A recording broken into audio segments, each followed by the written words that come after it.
Selamat malam. Tokoh kami malam ini adalah seseorang yang sangat erat hubungannya dengan pesawat terbang. Pilot? Bukan. Ia adalah seseorang yang memiliki mimpi besar dan sedang berusaha untuk mewujudkan mimpi besar sang ayah. Yaitu membuat pesawat terbang sendiri, membuat pesawat terbang buatan anak bangsa. Pasti sudah tahu. Bapak Ilham Akbar Habibie. Mas Ilham, apa kabar? Udah lama nggak kelihatan ya? Iya, betul. Padahal terus-terus di Indonesia tapi Iya, tampaknya jarang muncul di media memang. Iya, tergantung dengan musimnya kayaknya. Tergantung. Oke, Iya. Mas Ilham, lagi sibuk banget ya? Baru Iya. sekarang punya waktu. Sibuk apa sehari-hari, Mas? Banyak kan memang sibuk ini, tapi juga ada hal-hal yang lain yang saya kerjakan. Ya. Ada waktu target untuk segera mewujudkan R80 ini? Ya jelas ya, ini kan satu proyek yang sudah berjalan cukup lama, sudah lebih dari 2 tahun. Dan kita bahkan saat ini sudah ada 3 pelanggan yang sudah menyatakan dia siap akan beli. Dari Indonesia. Dari Indonesia. Ada 3, mereka totalnya mau beli 145 pesawat. Wow. Sudah tanda tangan. Tapi masih MOU ya, masih MOU. Oke, Masih MOU, oke. ya. Masih MOU. Ya. Sebelum lebih jauh, saya Ya. ingin memperlihatkan profil Ilham Akbar Habibie dulu Oke. kepada para pemirsa berikut ini. Ya.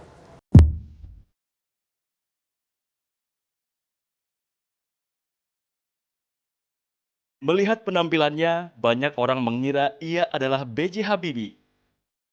Ya, sosok pria bernama Ilham Akbar Habibie ini emang bagai buah jatuh tak jauh dari pohonnya, yang merupakan anak sulung dari 2 bersaudara, pasangan B.J. Habibie, Presiden ketiga Republik Indonesia, dengan almarhumah Ainun Hasri Besari.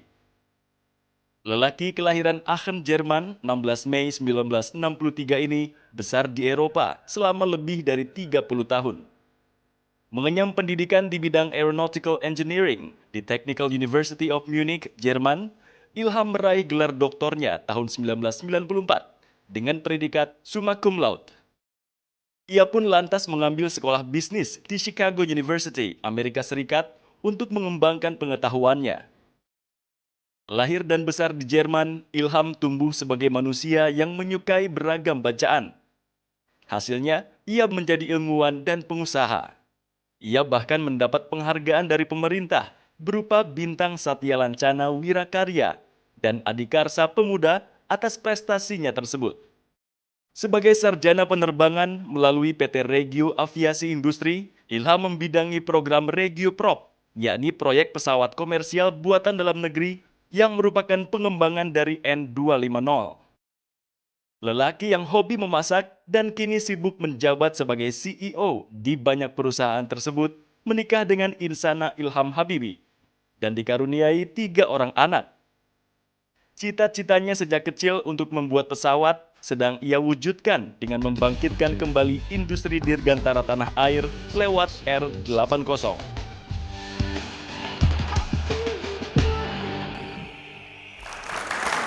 Jadi di segmen ini saya akan lebih banyak bahas mengenai kekinian Bang Ilham. Ya. Kalau tadi sibuk dengan R80 begitu dan sudah ada cukup banyak yang pesan berapa ratus? 145.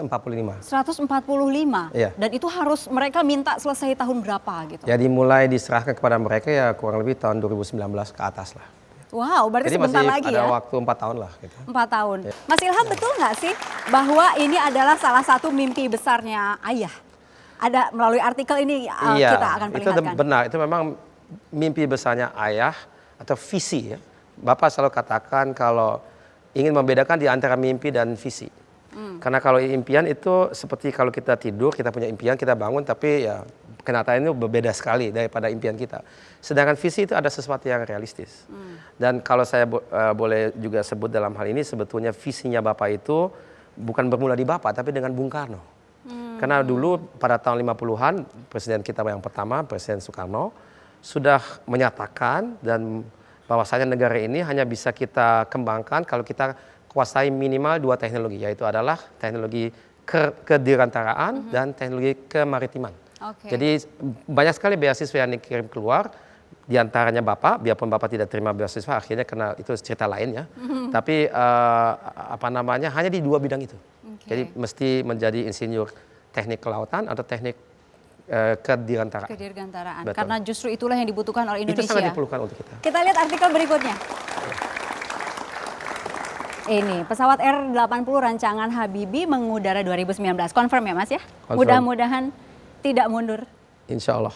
Ada hambatan menuju ke 2019 untuk mewujudkan ini? Kalau hambatan itu selalu ada, banyak ya. Bisa dari segi teknis, bisa dari segi finance, bisa dari segi manajemen. Bukan kita saja yang bisa terlambat. Kita lihat Airbus, Boeing semuanya juga terlambat. Gitu. Jadi itu suatu hal. Tapi tentu saja kita saat ini masih berpegangan kepada tahun 2019. Ya. Dan untuk Indonesia semuanya masih kondusif. Ada ketakutan atau kekhawatiran ini akan berhenti di tengah jalan ketika yang sebelumnya? Kalau yang sebelumnya kan politis. Kita jangan lupa kenapa dia dihentikan. Dihentikan loh dari luar. Karena Indonesia pada saat tahun 98 ini berada di krisis moneter. Negara kita, pemerintah kita perlu uang ya. Kita pinjam dari IMF. IMF itu International Monetary Fund. Itu dia menyediakan dana sebagai pinjaman yang harus dikembalikan. Tapi ada persyaratan. Persyaratan itu diantaranya ada puluhan bahkan mungkin 100 poin yang harus disepakati, diantaranya bahwasanya program-program pemerintah yang memerlukan dana dalam jumlah tertentu akan segera dihentikan. Ya, ini salah satu kabarnya 250 maksudnya bukan ini tapi 250. Disebutkan secara jelas nggak proyek pesawat terbang harus berhenti? Saya tidak ingat naskahnya secara rinci, tapi jelas bisa diturunkan bahwasanya semua program yang memang memerlukan uang yang disediakan oleh pemerintah harus segera dihentikan. Karena ketakutan IMF mungkin waktu itu bahwasanya uang itu kan diperlukan untuk menyelamatkan negara. Mas Ilham mengatakan politis. Kalau menurut saya sih politis. Kita lihat artikel yang berikutnya. Ilham Habibie _2. Transportasi udara akan mirip angkot. Ya. Maksudnya ini angkot nih nampak duduknya dempetan. Sudah hampir seperti itu. Kadang-kadang memang dempet-dempetan sudah ya. Okay. Kalau misalnya pesawatnya full, semua orang bawa bagasi, nggak ada yang mau check-in, waduh itu penuh. Maksudnya tapi angkot di sini mungkin trafiknya akan Ya. sangat sibuk gitu. Maksudnya Mas Ilham di sini apa? Ya kalau kita melihat dari segi kemacetan ya, kalau kita sekarang naik pesawat sekali lagi dari Soekarno-Hatta, kita itu ngantri kan, bisa setengah jam lebih kita nunggu sampai kita dapat kesempatan untuk boleh tinggal landas. Begitupun kalau kita di udara, kita bisa nunggu setengah jam lebih. Nah itu memang karena kapasitasnya tidak sesuai dengan kenyataannya, dan itu karena pertumbuhannya mungkin di luar dugaan gitu. Dan hal itu juga kita lihat di line bandar udara gitu ya, bukan saja di Jakarta. Oke, itu memang keadaan saat ini. Insya Allah mudah-mudahan suatu saat itu akan beres ya. Tapi yang jelas satu, sekali lagi, kalau maksud saya angkot itu adalah itu kan satu kendaraan umum yang sangat bisa sangat ke masyarakat umum sangat gitu ya. terjangkau oleh masyarakat. Begitupun ini. Mas Ilham, ini ditunggu ya R80. Betul. Dan juga ini kalau misalnya sudah cukup banyak yang pesan, itu Indonesia luar biasa ya Mas ya, menjadi pemproduksi pesawat. Sudah bincang dengan Mas Ilham ini mengenai kekiniannya. Oke. Nanti mungkin kita akan melihat foto-foto masa kecil ya. Tahu, mungkin Mas yang cerita gimana? Enggak tuh, tapi saya ingat Ilham itu selalu mendapat nilai 10. Dia kepingin satu saat mendapat nilai 5. Loh.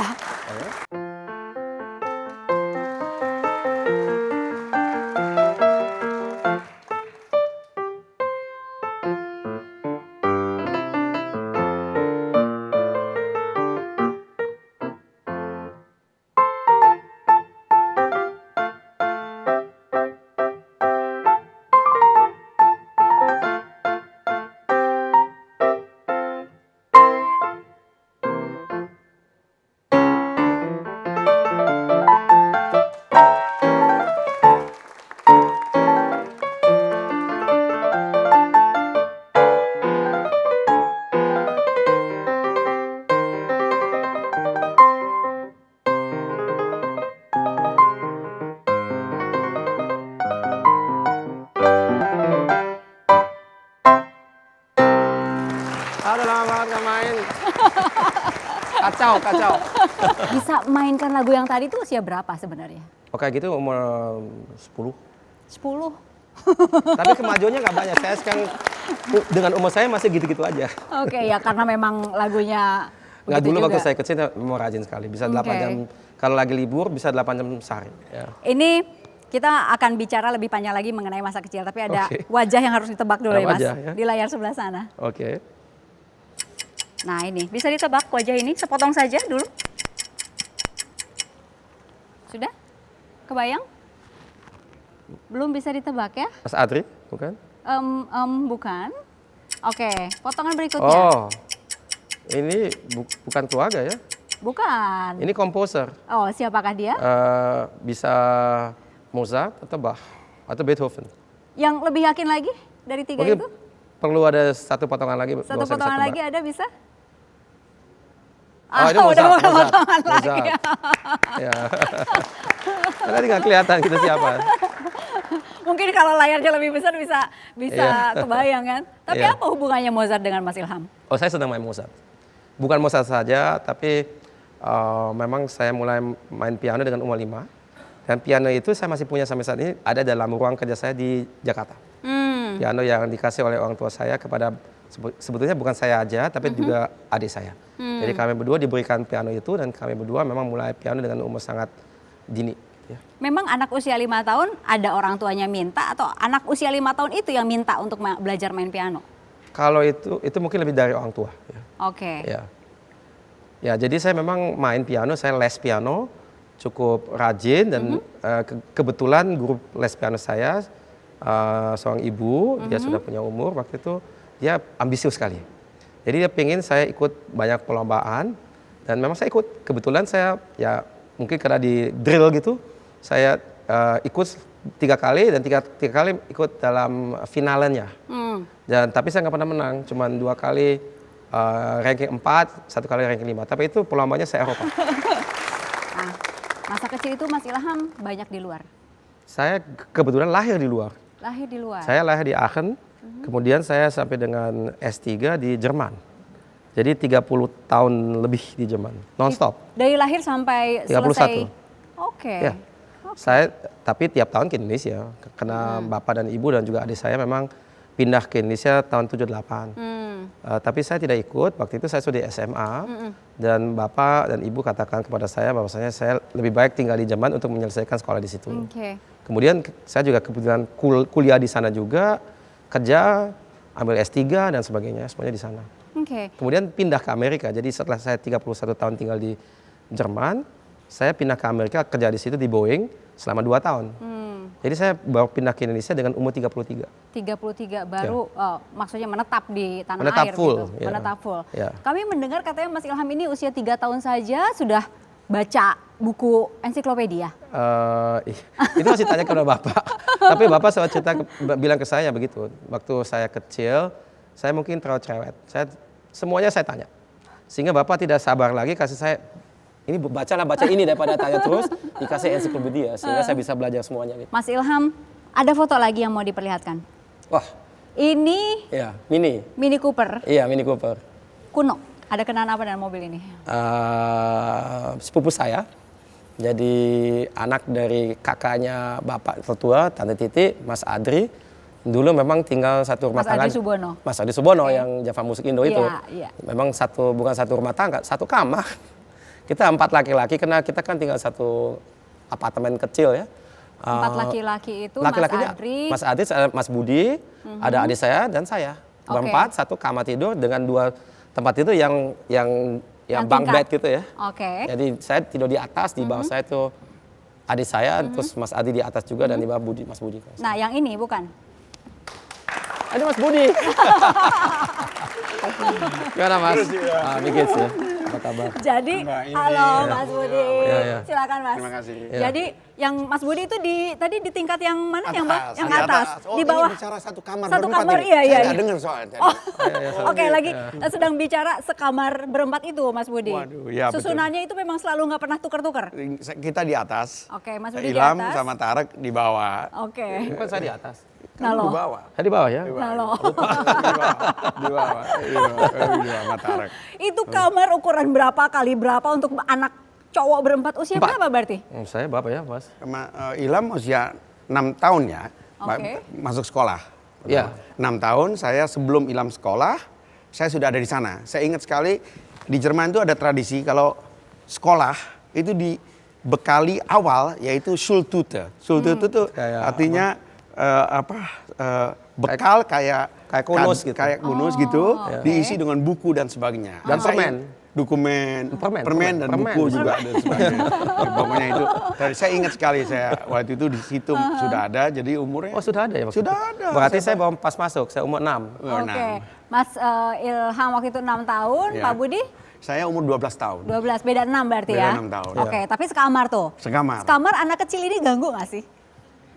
Aduh, ganggu yang positif karena Ilham itu sebelum sekolah udah bisa baca lancar. Anak 6 tahun itu? Lu 5 tahun menggali 4,5 tahun sudah bisa baca saya dengar. Wow. Waktu Ilham ke Indonesia pertama kali Ilham umur 5 tahun. 5 tahun. Itu saya tahu Ilham sudah baca. Sudah bisa baca karena gemar membaca, ya Ilham selalu baca. Apa saja dibaca. Termasuk ketika Pak Budi lagi tidur misalnya? Iya, dia baca pagi-pagi dia bangun dia baca. Jadi, belum sekolahnya sudah kutu buku. Bayangin sampai sekarang kayak gimana itu. Kalau saya kecaluan. Anak Ambil kecil zaman lemari, sekarang? baca dan ingin tahu gitu. Oke. Ya. Jadi kalau saya bilang Wunderkind ya. Wunderkind itu bahasa Jerman. Iya. Bahasa sininya apa ya? Bahasa Wonder gaulnya Wonder Boy, ya. Wonder Boy. bocah ajaib ya. Baca ajaib. Mas Budi, ini kalau sedikit saja gitu ini mengenai Mas Ilham kecil itu kan kakak nih. Iya, Kak. Ya. Kalau anak kecil itu kan biasanya kalau ada curhat-curhat yang nggak suka di sekolah gitu ada curhatnya ke Mas Budi juga? Entah, mungkin Mas yang cerita. Gimana? Enggak tuh, tapi saya ingat Ilham itu selalu mendapat nilai 10. Dia kepingin satu saat mendapat nilai 5. Lah, Iya, dan jadi bagaimana saya merasakan fail, kepingin. Nah, saya tahu persis cerita bahwa dia kepingin apa sih kok orang kok saya tidak, saya 10 semua 1. Kalau 10 kan di sana 1. Jadi nilai kebalik. Oke. Kalau kita dapat 10 di sana 1. Nah, selalu begitu dan Ilham nggak tahu. sempat bilang saya pengen dapat nilai 5 Ya, gitu. enggak, ya ceritanya begitu. Jadi waktu kita duduk bersama apa sama mama bicara, wah Ilham juga gitu. Jadi memang wajar ya, karena harus gimana ya? Oke, anak-anak yang lain malah sering dapat nilai 5, ingin sekali-sekali dapat 10. Ini 10 terus ingin coba ya. Iya, gimana? Aneh. Oke, Iya. Oke, Mas Budi, Jadi terima saya rasa kasih. itu yang Baik, saya rasa. baik, terima kasih sudah mampir cerita mengenai masa kecil Mas Ilham Habibie. Kami kembali saat lagi. Nah, di situ saya memang tentu dapat kebanyakan bantuan dari ibu. Jadi saya ingat tahun 81 itu ibu sengaja memang tinggal 1 bulan lebih dengan saya sebelum saya masuk ke apartemen dan setelah saya masuk untuk mengajari saya bagaimana itu dengan rumah tangga. Pernah juga menguji orang yang satu ini? Iya. Iya Mas, iya Mas. Bener nggak? Halo Mas Iwan Chandra, apa kabar? Bener nggak? Jadi Mas Iwan Chandra ini hubungannya waktu itu antara apa? Murid dan junior senior atau gimana Mas Iwan?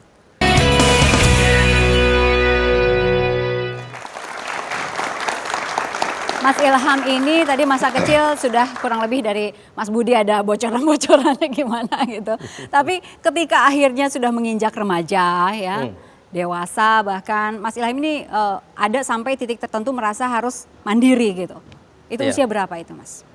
Nah itu tapi mulai 78 begitu Bapak jadi menteri ya tidak ada pilihan, memang harus full pindah. Ya. Begitupun ibu dan adik saya. Saya waktu itu umurnya 15, jadi Bapak dan Ibu katakan, Ilham bagaimana kalau kamu menyelesaikan sekolahnya di zaman saja. Jadi karena saya tinggal 3 tahun, jadi 3 tahun saya indekos, itu mungkin tahap pertama. Karena saya masih tinggal dengan keluarga tapi bukan keluarga saya sendiri. Nah tahap keduanya dengan umur 18 saya pindah kota. Sampai dengan umur 18 saya menetap di Hamburg, kota Hamburg itu di utara. Kemudian dengan umur 18 saya pindah ke München atau Munich, itu di selatan. Karena saya Oke. kuliah di situ.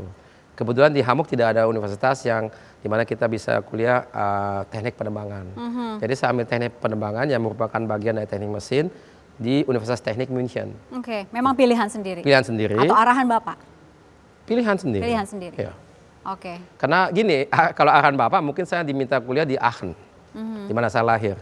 Tapi saya katakan ke Bapak, kalau saya kuliah di Aachen semua orang kenal dengan Bapak. Jadi semua profesor itu teman-teman Bapak zaman dulu, ya udah mendingan enggak. Karena Bukannya enak kan kalau misalnya Nggak, semua udah justru pada kenal? menjadi beban menurut saya. Mendingan kita Oke. kuliah di satu tempat di mana mungkin ada satu dua yang kenal kita, tapi kita lebih tenang kalau kita anonim aja. Gitu. Oke. Ya. Dan akhirnya menghabiskan waktu lumayan lama juga itu, di luar negeri. Itu tahap kedua, karena di situ saya benar-benar tinggal sendiri.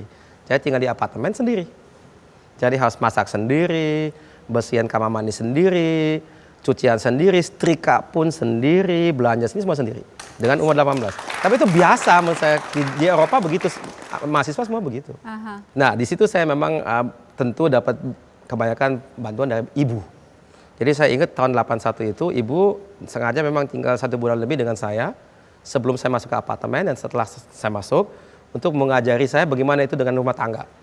Terutama ya masak dan itu mungkin karena saya hobi masak kan sekarang. Itu karena dulu saya memang belajar masak dari ibu. Cikal bakalnya di situ. Cikal bakalnya di situ. Jadi bagaimana kita masak, prinsip-prinsipnya aja gitu ya. Masakan Indonesia atau Jerman? Hanya Indonesia. Oke, Kalau apa Jerman misalnya? ya opor, semur, ayam panggang, orang arek, gitu. makanan Jawa lah gitu ya. Oke. Karena ibu saya kan orang Jawa. Jadi ya yang saya bisa masak itu masakan Jawa. Di Jerman sampai S2 ya Mas ya? S3. S3 ya? Ya. Dan sudah lulus dari situ, tapi kemudian ada yang masih ingin dicapai lagi pindah ke Amerika. Nyari Nah, itu ilmu kerja, apa lagi di? kerja. Oke. Jadi saya di Jerman itu kuliah, kemudian saya kerja juga. Karena begini, kalau kita mengambil S3 di Jerman, itu sambil kerja.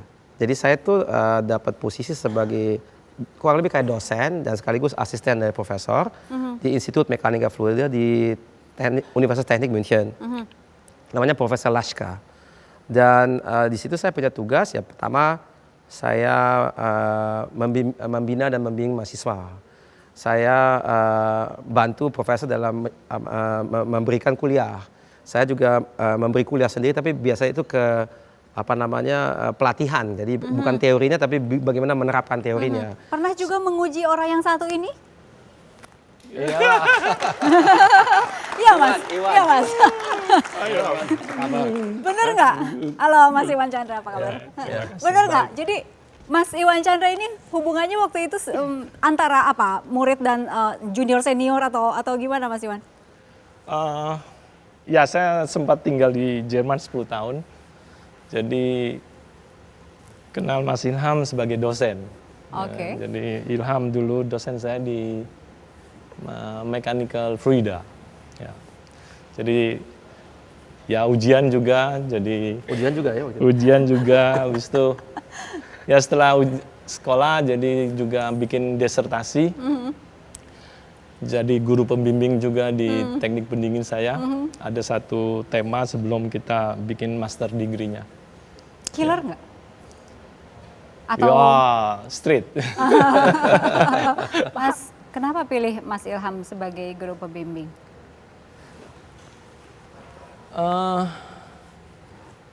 Waduh. Kenapa nih? Waktu itu Kenapa? Apa karena di belakangnya ada nama Habibie gitu? Atau iya deh, itu pasti tentunya satu kehormatan bisa jadi muridnya, ya. Atau Tapi ada hal lain? tentu itu ada syarat-syaratnya gitu ya. Syarat-syaratnya kita boleh milih program judul-judulnya itu, dan kebetulan ya waktu itu Mas Ilham ada kebutuhan untuk cari pelajar waktu itu untuk temanya S3-nya ya. Oke. Mas mungkin kan murid bimbingannya nggak cuma satu kan?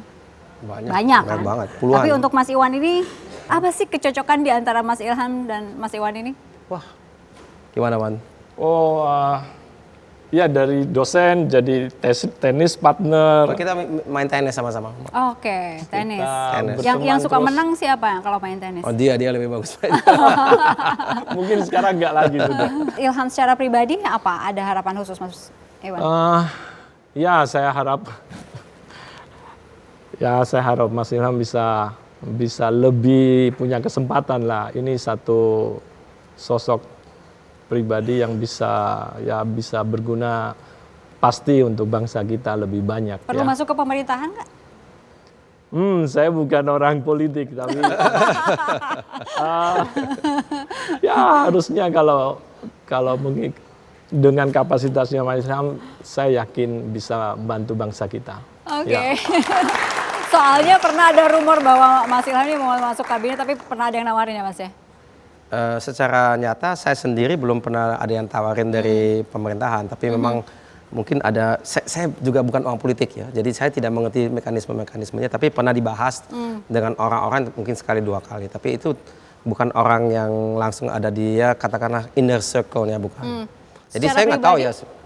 Tertarik untuk masuk ke pemerintahan atau tidak? Gini, saya tidak akan menolak kalau posnya cocok dengan kemampuan saya. Oke. Karena saya tidak bisa main sandiwara. Saya nggak bisa buat sesuatu yang saya bekerja di satu bidang di mana saya merasakan saya tidak bisa berkontribusi. Jadi kalau buat saya itu ya yang wajar buat saya hal-hal yang terkait dengan teknologi, dengan industri, dengan inovasi, dengan kayak gitulah kurang lebih. Oke. Oke, kita lihat saja ke depannya gimana ya. Kami jeda, saat lagi kami kembali. Terima kasih Mas Iwan. Terima kasih. Thank you. Kurang lebih. Jadi Bapak sebelum mengumumkan keputusan untuk tidak menyalonkan lagi, jadi Bapak kan tidak dipilih, tapi memang tidak mau menyalonkan lagi. Tidak mau. Tidak mau.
Mas Ilham dekat dengan Ibu?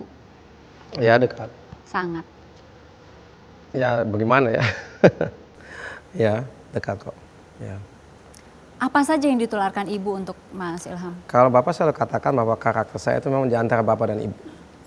Saya mungkin kalau saya bicara, misalnya di depan umum, kalau saya kasih pidato, atau kasih ceramah, kasih presentasi, banyak orang yang katakan, oh kamu itu kayak Bapak. Mungkin cara bisa bicara, saya menerangkan sesuatu. Tapi dari segi sikap-sikap yang lainnya, misalnya kesabaran gitu ya, mungkin saya lebih kayak Ibu. Saya, ya Ibu tuh orangnya sabar sekali. Saya juga bisa sangat sabar gitu ya. Jadi nggak banyak bicara kalau tidak perlu gitu ya. Jadi saya di antara dua itu mungkin ya. Jadi ada sifat Bapak, ada sifat Ibu gitu. Terutama sabarnya itu. Sabar dan tahu kapan harus mengalah. Oh. Itu penting. Oke. Ya. Oke, pada saat kritis di rumah sakit, Mas Ilham sempat menunggu cukup lama? Kita waktu itu ganti-gantian, jadi 2 minggu saya, 2 minggu adik saya. Jadi Bapak terus-terusan di situ, 2 bulan. Kalau saya setiap 2 minggu saya ke Jerman, balik lagi gitu. Bisa dibilang pasangan ini tuh pasangan yang ideal, romantis, sampai dibuatkan filmnya ya Mas ya? Iya, betul. Kita lihat cuplikannya sebentar. Ada filmnya, sedikit saja kita lihat.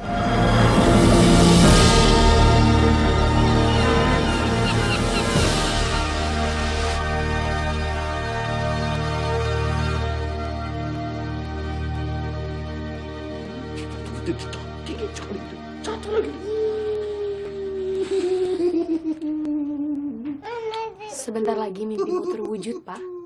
Membuat pesawat. Ya, janjiku padamu.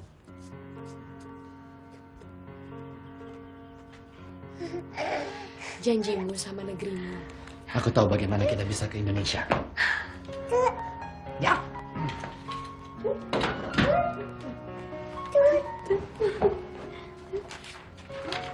Ini mirip banget sama pesawat bikinan papa. Nih. Enggak mirip. Yang mana ini? Nggak mirip, mana lihat? Enggak yang ini. Mirip ini. Hati-hati ya, majalahnya Papa jangan sampai rusak. Terima kasih. Tapi ini saya betul mohon dukungannya ya.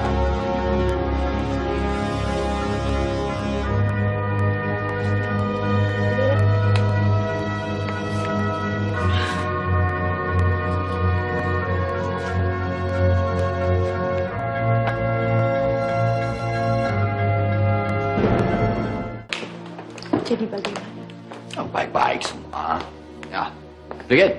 Good, Papa.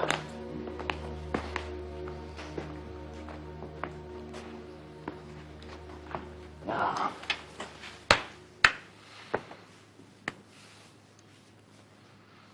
So, begini ya.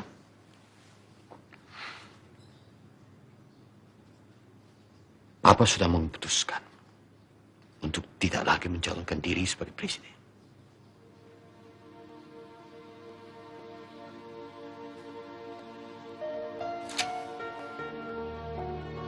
Sudah tidak ada lagi untuk dikhawatirkan.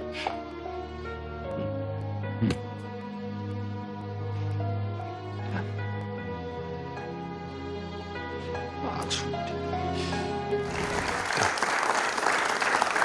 Menurut Mas Ilham, film ini cukup akurat menggambarkan. Ya, cukup akurat. Ya, pertama film ini berdasarkan buku Bapak yang buku itu ditulis Bapak sendiri. Kemudian skripsinya dikoreksi oleh Bapak 5 kali. Kemudian waktu filmnya di syuting, Bapak itu banyak sekali, sering kali ikut di syutingnya sampai cara mereka acting di depan kamera itu dikoreksi di ini di itu. Bapak Detail itu banget Bapak itu. sangat detail. Dan ada di akhir film itu bicara mengenai Bapak mengumpulkan keluarga tadi kan? Iya betul. Itu Mas Ilham juga ada di situ. Itu memang seperti itu kurang lebih. Jadi Bapak sebelum mengumumkan keputusan untuk tidak menyalonkan lagi, jadi Bapak kan tidak dipilih, tapi memang tidak mau menyalonkan lagi. Tidak mau. Tidak mau. Jadi sebelum itu Bapak minta pendapat kita sebetulnya. Gimana kalau kita ya waktu itu semuanya katakan ya memang tepat. Kalau kita tidak. Dengan pertimbangan apa? Ya situasi kondisi politik, kejadian-kejadian yang kita amati, ya gitu kurang lebih. Feeling kita apa itu baik atau tidak. Sebetulnya kami ingin sekali menghadirkan Bapak ke sini. Apa kabar Pak Habibie? Oh, Bapak kabarnya baik sekali, alhamdulillah. Memang yang harus dijaga adalah kesehatan. Ya, jadi Bapak sudah punya umur mendekati 80, tahun ini 79. Olahraga tidak bisa lagi kayak dulu, nggak bisa. Dulu kan Bapak tiap hari renang, tapi sekarang mungkin sekali seminggu kalau bisa. Tapi itu juga kadang-kadang sulit karena kesehatan gitu ya. Tapi jadi yang paling harus dijaga adalah kesehatan, dan kalau menurut saya juga Bapak itu bukan seorang yang bisa idle gitu ya, maksudnya nggak ada pekerjaan. Harus ada sesuatu yang menyibukkan Bapak, dan itu selalu pasti ada. Sibuk sekali, Bapak itu sibuk sebetulnya ya. Tapi kesibukan itu harus di-manage, nggak bisa kayak dulu gitu ya. Salam untuk Pak Habibie. Akan disampaikan. Sayang sekali nggak bisa hadir di sini. Ya. Terus waktu saya salaman, Ibu Habibie maminya yang bertanya, ini siapa? Bu, saya juga dibawa sama saya jujur, saya juga dibawa, saya juga nggak tahu, belum muncul, saya belum lihat suami saya. Oke, sekarang Mas Ilham juga sudah ada 3 anak ya, Mas Ada ya? 3 ya. Boleh kami tahu nama-namanya dan Kalau yang mereka pertama sekarang... perempuan, yang kedua laki, yang ketiga perempuan lagi. Yang pertama namanya Nadia, dia lahir di München, di Jerman. Tahun 92, jadi dia itu umurnya sudah 23 sekarang. Insya Allah mudah-mudahan pada tanggal 13 Juni ini dia akan lulus kuliah di Amerika. Wow, Ya. Bidang? Dia kebetulan ambil ekonomi. Oke. Ekonomi di Universitas Chicago. Kemudian nanti bulan September dia akan meneruskan kuliahnya, mau ambil master di bidang finance di London, di Imperial College. Nah itu si Nadia, dia lahir di Jerman tahun 92. Pasha tuh anak kami yang laki-laki, dia lahir di Bellevue dekat Seattle. Waktu saya kerja di Boeing sebagai insinyur, dia lahir di situ tahun 95. Dia juga kuliah di Amerika, kebetulan di kota yang sama juga di Chicago, di Illinois Institute of Technology. Kebetulan juga saya tidak paksakan dia, begitupun juga ayah saya tidak paksakan dia. Dia kuliah yang sama, seperti ayahnya, seperti kakeknya. Jadi ambil teknik penerbangan. Ada influence Like juga pada grandfather, dia. like father, like son gitu ya. Tapi ya terus terang saya tidak paksakan sama sekali. Kurang lebih sama nggak? Maksudnya passionnya untuk penerbangan dan kelihatannya Pasha ini kedepannya akan bikin pesawat yang lebih hebat dari bapaknya. Siapa tahu? Saya kira dunia ini terbuka untuk dia. Oke, Ya. si bungsu? Si bungsu itu namanya Tiffany. Dia itu umurnya 13. Dia kelas S1 SMP, masih di Jakarta, tinggal dengan kami. Dia di Al-Azhar. Di Al-Azhar Pusat yang di Sisingamangaraja. Oke. Kelas 1 SMP. Kelihatannya dia kemana tuh? Nah ini belum kelihatan. Passionnya belum kelihatan. Dia itu sangat saya sangat bangga dengan tiga anak saya. Mereka punya pertama karakter, sifatnya mereka itu semuanya baik sekali. Mas Ilham itu ingin nggak memiliki romansa yang seperti ayah dan ibu? Siapa yang nggak punya, nggak ingin kayak gitu ya? Memang salah satu role modelnya mereka. Saya kira iya. Ini kami akan menghadirkan seseorang ya yang mungkin saksi hidupnya Mas Ilham selama ini. Halo. Udah tahu. Halonya ini. Tadi bilangnya kemana? Nggak tahu. Nggak bilang. Oke, ya. Saya di sebelah Boleh situ. ya sebelahan. Ini deketan boleh kok. Bisa lucu. Enggak, tadi mungkin dipanggilnya masih di Bandung ya. Iya. Ini saya panggilnya Mbak Insana. Berapa tahun nih Mbak? Sudah menikah sama Waduh, udah lama banget. Nggak bisa dipakai angka. 27? Menjelang 28. Wow, awet banget ya. Diawetin kali ya. Diawetin. Tapi betul nggak bahwa Mbak Insana inilah yang membuat Mas Ilham belajar bahasa Indonesia dan terus yang harusnya tinggal di Jakarta 2 minggu ini manjang jadi 6 bulan. Iya betul. Gimana itu Betul ceritanya? sekali itu. Mbak Mungkin Insana mau Mbak cerita. Insana aja. Oke, Mbak Insana yang mau cerita. Aku tuh waktu itu dibawa oleh sepupunya yang saya udah kenal melalui sepupu saya yang lebih tua.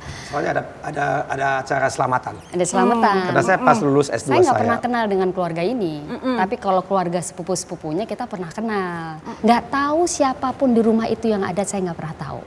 Masuk, saya lihat orang tuanya. Loh, kok Pak Habibie sama Bu Habibie? Terus waktu saya salaman, Ibu Habibie maminya yang bertanya, ini siapa? Bu, saya juga dibawa sama saya jujur, saya juga dibawa, saya juga nggak tahu, belum muncul, saya belum lihat suami saya waktu itu. Terus saya ketemu papahnya, ini siapa? Ditanya lagi. Tiba-tiba di ujung omnya, adiknya papa itu sudah kenal kepada saya sejak masih kecil-kecil TK. Sini saya kenalin ponakan saya. Om, kalau anaknya Om saya udah kenal, bukan yang itu, ini ponakan gua katanya. Kalau kadang suka bicaranya gua lu kan. Ya, muncullah bapak ini dengan bahasa Indonesia yang unik sekali. Oh, ini produknya Pak Habibie, dalam hati gitu. Oh, ini anaknya. Aku bilang ketawa, terus kita dance ya habis itu ya, dijodohin. Kita dance. Habis dance saya tinggal karena teman saya udah segrup udah ngajakin tempat lain. Muncul ngikutin. Ngikutin terus? Nggak tahu ya, terus deh sampai hari ini. Sampai pending yang harusnya 2 minggu itu. Iya, memang tadinya saya punya rencana untuk balik ke Eropa. Saya sudah ada janji-janji di situ lah ya, mau kerja di sana, kerja pakai situ. Tapi nggak jadi karena ya saya penasaran. penasaran gitu ya. Base-nya penasaran. Iya. Sampai les bahasa Indonesia? Saya ambil di situ. Dari ya. dulu udah les bahasa Indonesia. Enggak, saya baru mulai di situ. Oh gitu ya? Iya. Loh, pengakuannya baru aja malam ini. Itu les Banyak kan saya bahasa ambil Indonesia. les, karena waktu itu bahasa Indonesia masih ya AO gitu. Karena mengerti dan bisa, tapi kurang terstruktur. Karena saya nggak pernah sekolah di Indonesia. Oke. Sedetik pun tidak pernah. Iya. Kalau Mas Ilham dan Mbak Insana ini memilih untuk mendidik anak-anak ini seperti Pak Habibie dulu atau punya cara sendiri? Kita punya cara sendiri masing-masing. Kalau ini didikannya cara arah papa, kalau saya orang tua saya. Saya terus terang kalau saya itu lebih ke software mungkin ya, jadi lebih ke nilai-nilai daripada karakter ya, dari mulai kita kepada Tuhan dulu, kepada manusianya dan transparansi sama anak mungkin ya. Jadi kalau yang saya bilang, ya itu nggak fair, saya akan ngomong gitu. Iya. Oke, salam untuk anak-anak semua, salam untuk Pak Habibie juga. Disampaikan. Ya, mudah-mudahan beliau selalu diberikan kesehatan, Amin. Contoh ya, dan Amin. kebahagiaan. Contoh yang baik ya, panutan ya. Ya, terima kasih Mbak Insana. Yuk. Mas Iwan terima kasih, Mas Budi terima kasih semuanya, teman-teman mahasiswa di sini terima kasih. Kami jumpa lagi pekan depan dengan tokoh-tokoh yang lain. Sampai jumpa. Mas Ilham terima kasih Mas. Terima kasih ya. Terima kasih ya. Bye.